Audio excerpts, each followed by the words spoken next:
Once upon a time, there was the bridge named Me Bridge in the town of Naha.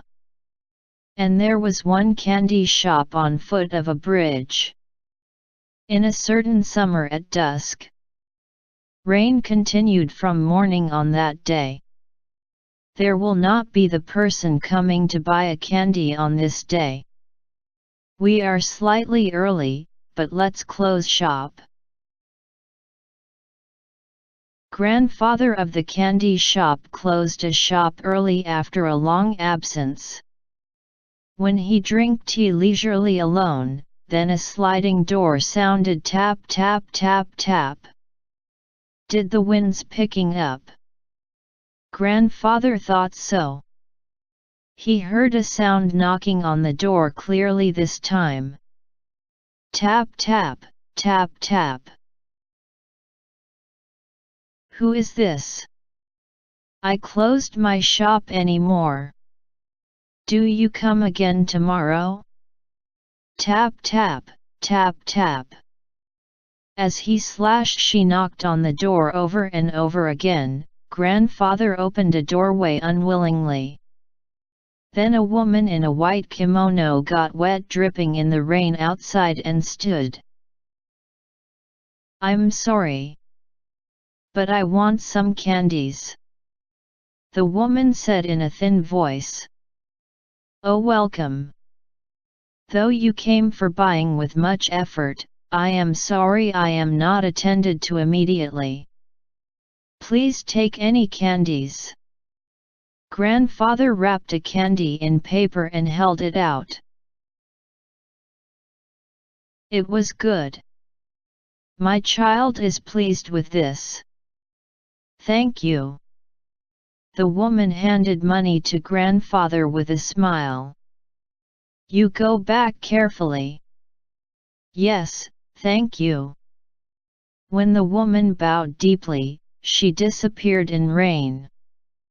Then the woman sometimes come to buy a candy. Presently Grandfather noticed as an odd thing. It is decided that a woman comes to buy a candy at dusk, as if she avoids the public eye. By any chance? Grandfather brought the cash box in a great hurry. Grandfather who also checked money, wow! When he has been unable to stand up. From money, paper currency which was half burnt came out.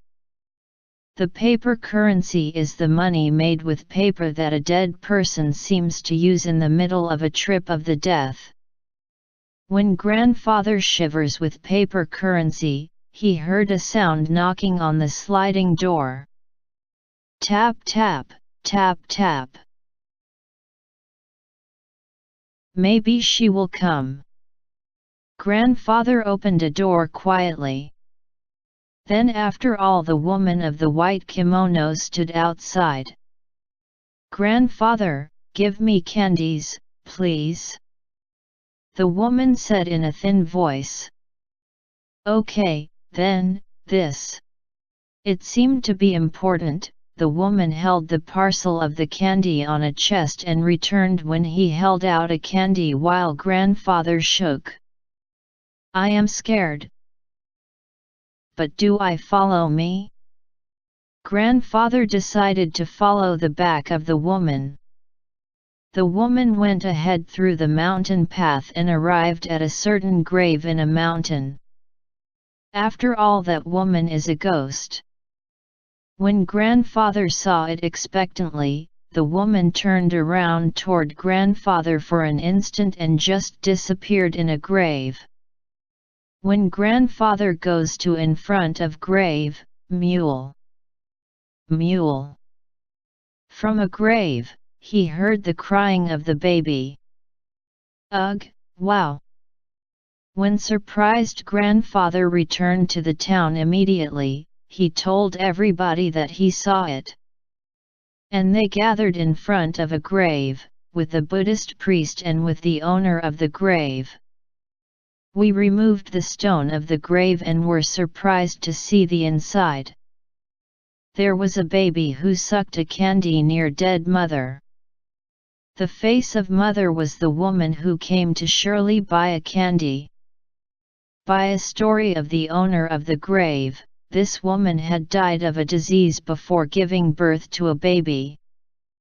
Surely she would give birth to this baby after a funeral was over and was put in the grave. When the Buddhist priest advocated a prayer to Buddha, he tied the foot of the woman with a string. You do not need to go to already buy a candy. We bring up the baby. Because I tie up both legs of you, you must not come out anymore. And everybody put hands together, and everybody prayed for the entering nirvana of the woman, too. After a while, in a certain dusk when grandfather of the candy shop closes a shop and takes a rest. Tap tap, tap tap. Tap tap, tap tap. He heard a sound knocking on the door. I'm sorry, give me candies please. Welcome, slightly waiting. When grandfather opened a door and saw it, the woman who came with that white kimono stood on hand and stood. As both legs were tied up with a string by a Buddhist priest, she came over as a handstand. Hi. Grandfather is unable to stand up, and words are not given. Excuse me, candy please. When grandfather held out a candy somehow as the woman of the handstand said once again, the woman held the parcel of the candy on a chest in the way that it was important and disappeared in darkness. Then, in response to the news of grandfather of the candy shop, the owner of the grave and the Buddhist priest held a service for the woman many times, but then the woman seemed to come for years to buy a candy for the shop of grandfather.